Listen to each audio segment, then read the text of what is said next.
Retour ici à Aix, où nous sommes toujours en direct à l'occasion de ces rencontres économiques. Bonjour Patrick Pouyanné.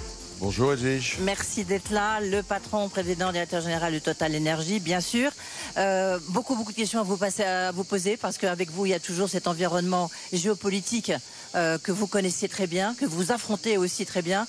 Quelles en sont les conséquences? Il y a aussi ici où il se passe beaucoup de choses. Vous allez plancher tout à l'heure sur la souveraineté écologique, la souveraineté industrielle, la souveraineté française. C'est un thème aussi qui nous est cher. Est-ce que je peux commencer par une question grand public, si vous permettez? Bien sûr, oui. Oui. On a vu ce qui se passe, évidemment, on en dirait un mot sur en Iran, l'impact que ça a aussi sur les cours du pétrole. Est-ce que les Français qui nous écoutent se disent, bah, tiens, cet été, ça va me coûter plus cher à la pompe? Non, il ne faut pas qu'ils soient trop inquiets. Vous avez vu qu'il s'est passé un événement incroyable au Moyen-Orient, la guerre entre Israël et l'Iran. On pouvait s'attendre dans ces telles conditions, compte tenu du poids de la région en termes de production de pétrole, à voir le prix monter très haut. Il n'est pas monté si haut que ça, il est monté à 75 $. Il est redescendu très vite, et pour quelle raison? Parce qu'en fait, aujourd'hui, il y a une bonne offre de pétrole. Le marché est bien alimenté. Les Saoudiens ne veulent pas que le prix s'envole. Personne ne veut que le prix s'envole. Les Saoudiens ont prévu de continuer à relâcher ce qu'on appelle des quotas. Donc, on va mettre plus de pétrole dans le marché. Donc, c'est plutôt une bonne nouvelle pour l'ensemble des consommateurs. Donc, je ne pense pas. D'ailleurs, aujourd'hui, j'ai très peu de stations. Vous savez, j'ai pris un engagement, pas plus de 2 € du litre, 1,99. Et aujourd'hui, je n'ai que 50 stations concernées en France, ce qui est très, très bas. Donc, je peux dire aux Français qu'ils peuvent prendre leur voiture pour aller en vacances cet été, et là-dessus je peux pouvoir m'engager. En tout cas, de toute manière, mon engagement restera pour longtemps, mais ils peuvent être rassurés de ce point de vue.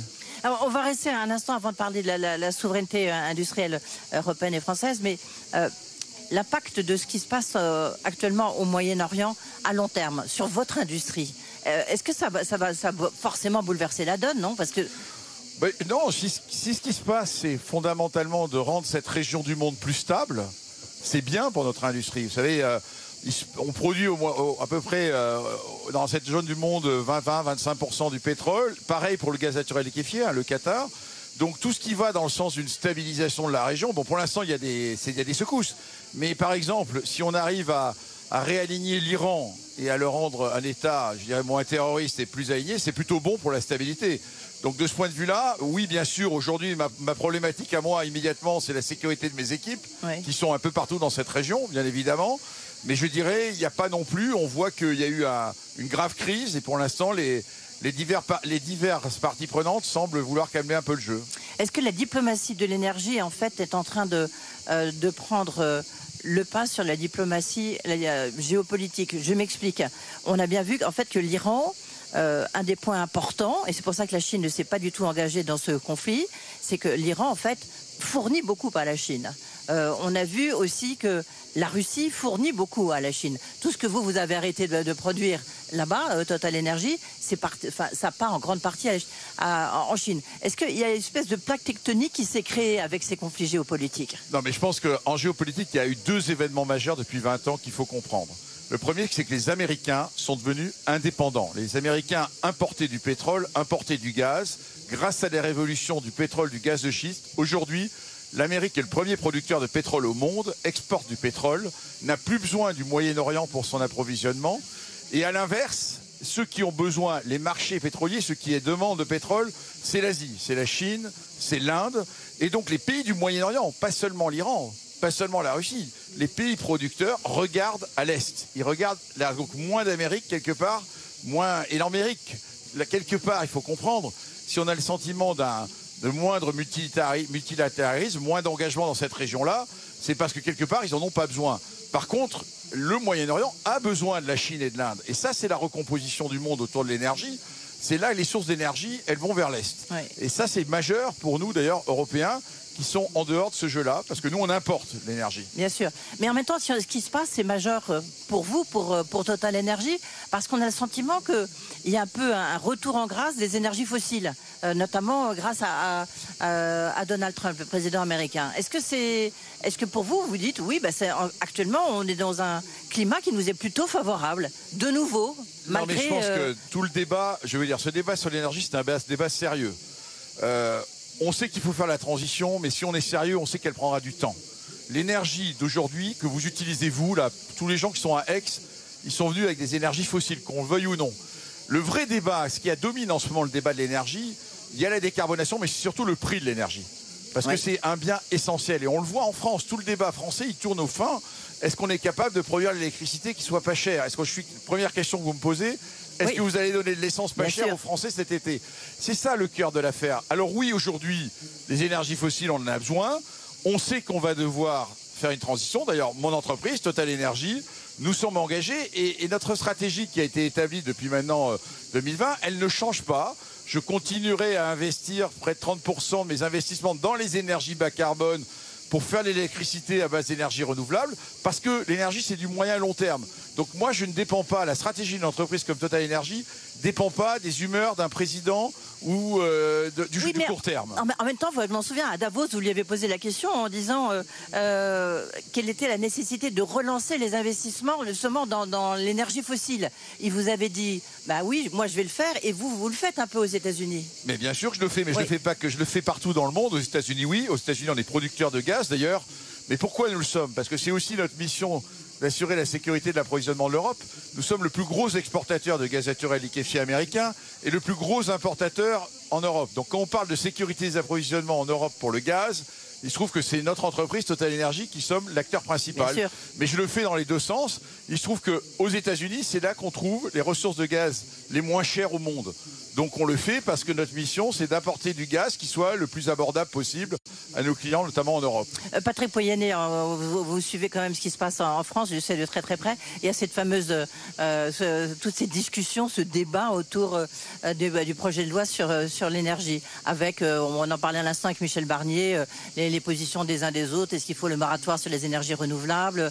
Est-ce qu'il faut que le nucléaire? Quelle est votre position en tant que patron de Total Energy, le premier énergéticien français? Moi, je pense que d'abord, c'est un débat sérieux. Donc vous dire la sécurité d'approvisionnement, l'énergie, c'est un débat sérieux et compliqué. Nous, Total Energy, on continue à alimenter la France en gaz naturel liquéfié, en pétrole, parce que c'est ça, et on continue à investir dans les énergies renouvelables, et je continuerai à le faire, parce qu'on sait que c'est le futur. Il se trouve qu'on n'investit pas dans le nucléaire. Mais pour revenir sur le débat, je pense que ce débat, si je puis me permettre, il faudrait qu'on le remette sur quelques faits. Notamment parce que ce qui compte, c'est pas de savoir si c'est du nucléaire, des renouvelables. La question, c'est à la fin à quel prix on va produire cette énergie pour les clients, pour les industriels en France ou pour les clients particuliers.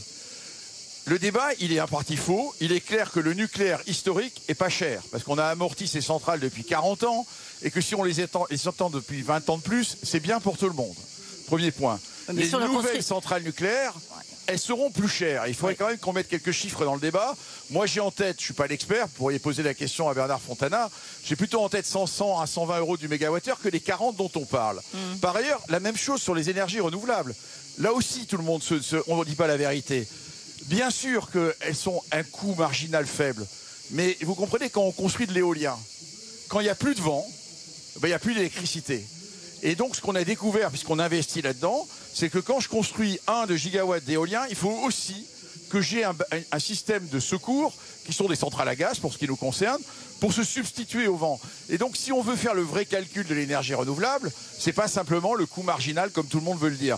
En fait, il est clair, de mon point de vue, que tout ça, c'est complémentaire. C'est pour ça que je vais continuer à investir en France dans les énergies renouvelables. Oui, vous allez continuer à investir. C'est complémentaire. Parce que marginalement, le coût de l'énergie renouvelable, malgré ce que je viens de dire, reste moins cher et donc il faut explorer les diverses voies. Donc je pense que le pays est un pays qui importe de l'énergie. Et donc il faut qu'on se mette dans la position de se dire comment on peut avoir le mix qui soit non seulement décarboné, mais aussi le moins cher possible. C'est ça la réflexion qu'on doit avoir. Je suis prêt à y contribuer, mais je ne pense pas que ça soit en disant... j'ai appris une chose dans ce monde-là, il ne faut jamais dire jamais, on interdit ça. Les Allemands ont fait l'erreur, si je puis me permettre, de bannir le nucléaire. Ne faisons pas la même erreur inversement en disant qu'on bannit les renouvelables. Ça me paraîtrait... C'est pas comme ça que ça se passe. Il faut toutes les énergies et Total Energy, c'est exactement ce que je fais. Du pétrole, du gaz, de l'électricité que je continuerai à faire. Il y a une énergie dont vous avez mentionné, c'est le GNL. Est-ce qu'aujourd'hui, le GNL qui provenant de Russie va s'arrêter? Est-ce que le GNL qu'on a venant des États-Unis, du Qatar, est suffisant en tous les cas pour nous? Aujourd'hui, 2026, non. 2028, puisque c'est le plan de l'Europe, oui. Parce qu'il se trouve qu'on a décidé d'investir dans des nouvelles capacités très importantes au Qatar, aux États-Unis. Et donc, oui, je peux dire que nous saurons assurer la sécurité d'approvisionnement de l'Europe sans GNL russe à partir de 2028. On saura le faire. J'espère qu'on n'attendra pas 2028 pour que la guerre s'arrête entre la Russie et l'Ukraine. Oui. Est-ce que vous êtes justement inquiète un peu du climat, de ce climat géopolitique dont votre business dépend, mais dont vous dépendez comme nous tous? Et il n'y a pas que ça aussi sur la conjoncture en France. Est-ce que vous faites partie de ces grands patrons qui ici se disent qu'est-ce qui se passe dans notre pays? Non, mais ça, il se passe dans notre pays, c'est pas la compte. Non, mais globalement, au niveau mondial, je dirais l'incertitude créée par la nouvelle administration américaine n'est pas bonne pour la croissance. On le voit partout. On le voit pas qu'en Europe. L'Europe a des atouts. Moi, je suis pas dans le camp des gens qu'il faut se plaindre. Je pense qu'il faut plutôt réfléchir. C'est l'objet de la table ronde. Qu'est-ce qu'on peut faire en Europe pour retrouver notre compétitivité? Et ben moi, ce que je crois qu'il faut faire, c'est il faut sortir de notre logique d'État. Il faut élargir le marché unique. Il faut l'approfondir. La seule chance pour l'Europe de faire face au bloc américain, au bloc chinois et à l'alliance, aux pays du Moyen-Orient, c'est d'être plus unis. C'est pas de réfléchir en termes de souveraineté. Il y a une notion de souveraineté économique européenne. Si on le fait par chacun de nos pays, on va pas y arriver, on est tous trop petits. Donc il faut qu'on arrive à dépasser l'échelon national et à approfondir le marché unique. C'est vrai, regardez, c'est quand même incroyable dans le digital qu'on n'ait pas aujourd'hui de champion européen des technologies digitales. Et c'est vrai dans l'énergie. Si on veut faire une énergie moins chère en Europe, il faut penser réseau énergétique européen. Oui, mais on n'a pas du tout. Oui, c'est indispensable, mais on n'a pas du tout les mêmes politiques énergétiques. Si vous prenez l'Allemagne et nous, on a des politiques. Oui, mais à la fin, il faut une politique collective. Oui, mais alors laquelle? C'est une politique les Français allemande veulent pas sans nucléaire? C'est la politique, c'est pas possible. Non, mais les Français veulent pas les éoliennes. Oui. Les Allemands adorent les éoliennes. Bah oui, justement. Mettons les éoliennes en Allemagne et mettons le nucléaire en France et considérons que tout ça, on va optimiser ce système. Ouais. Arrêtons de penser que chacun d'entre nous, on a les moyens de faire un système hyper efficace. Ce n'est pas le cas. Et il est indispensable, si l'Europe ne veut pas, il faut sortir de notre logique, je dirais, sur ces sujets-là, d'État, d'indépendance, de souveraineté française. La vraie souveraineté, elle sera européenne. Sinon, on n'y arrivera pas collectivement. La grande question, parce que nous, on a un atout quand même en France, c'est le nucléaire. Le nucléaire ancien. Ancien. Le nucléaire ancien. Oui. C'est pas la même chose. Bien sûr. Étendre nos 40... Il faut construire les nouveaux SMR, etc. Il faut les construire. Il faut les construire parce qu'il faudra les renouveler. Il faut juste être conscient que ces nouveaux, ils seront plus chers que les anciens. Absolument. Et dans le débat, je trouve que cette notion-là n'existe pas. Alors je suis désolé, c'est pas que EDF soit pas bon, EDF est une très belle entreprise, simplement, et le seul moyen de les rendre d'ailleurs plus efficaces, c'est d'en construire plusieurs. Parce que c'est pas en les construisant un par un qu'on sera plus efficace, c'est parce qu'on en aura... qu'on va reconstituer la filière. Il faut reconstituer une filière, il y a beaucoup de jobs derrière potentiellement.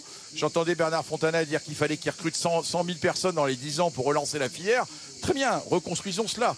Mais il ne faut pas rêver, à la fin, l'électricité qui sortira de ces nouveaux EPR ne coûtera pas la même chose que de ceux qui sont amortis depuis 40 ans. Est-ce que vous avez... Non, mais parce que la question quand même, et ce sera peut-être ma dernière question, c'est sur le prix de l'énergie. En France, on a un atout que nous contestent beaucoup les Européens, surtout via les Allemands, c'est le coût de notre énergie, elle pourrait être beaucoup plus basse. Si on profitait, peut-être, si l'énergie nucléaire arrivait à coûter moins cher aux entreprises, ça serait un avantage concurrentiel très important. Aujourd'hui, il y a un écart. Hein. Quand vous regardez les prix de l'électricité en Europe, l'électricité en France est à peu près 20 € par mégawattheure plus bas qu'en Allemagne ou qu'au Royaume-Uni. Il y a un avantage. Après, la question que vous posez, c'est quid de l'électricité vendue aux entreprises, et notamment aux entreprises qui sont fortement consommatrices d'énergie et qui exportent.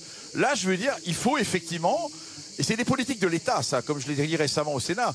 C'est à l'État de décider. S'il veut avoir une politique, par exemple, il y a beaucoup de taxes sur l'électricité. Enlever les taxes sur l'électricité, mais uniquement pour les entreprises qui sont très énergie intensive, qui consomment beaucoup d'énergie et qui sont à l'export, c'est sans doute une bonne politique. C'est celle que veut mettre d'ailleurs en œuvre le gouvernement Merz en Allemagne. Donc en France, à mon avis, il faut mettre cette politique en œuvre si on veut accueillir en France des industries qui consomment beaucoup d'énergie et qui doivent se battre à l'export. Donc il faut leur donner, oui, il faut leur donner accès à une énergie moins chère, mais c'est pas nécessairement à EDF de faire la différence. C'est un choix de politique de l'État. Oui, vous voyez les finances de l'État. C'est un choix. Après, si on veut les jobs, on les veut. Si on les veut pas, les jobs, ils vont ailleurs, quoi. Tiens, juste une question. Vous avez signé finalement vos contrats long terme avec EDF? Non, toujours pas? Non. Ah bon? Non, mais je vais rencontrer Bernard Fontana. Mais vous savez, j'ai un doute sur ce contrat. Moi, j'aime bien les contrats d'un fournisseur. J'ai pas envie qu'ils dépendent de sa performance à lui, mon prix. J'aime bien les prix fixes. Ah d'accord, donc on est à mon avis là, le changement à la tête d'EDF, ça change rien, il n'y a toujours pas d'accord. J'en sais rien, mais si, on s'est rencontrés hier soir, on a prévu de se rencontrer. Oui, mais moi aussi, vous le connaissez par cœur. Vous inquiétez pas, on est plus alliés que concurrents dans cette affaire. Oui. Merci beaucoup en tous les cas, et puis bon débat. Merci Patrick Pouyanné d'être passé ici par les studios de BFM Business en direct dans les rencontres économiques.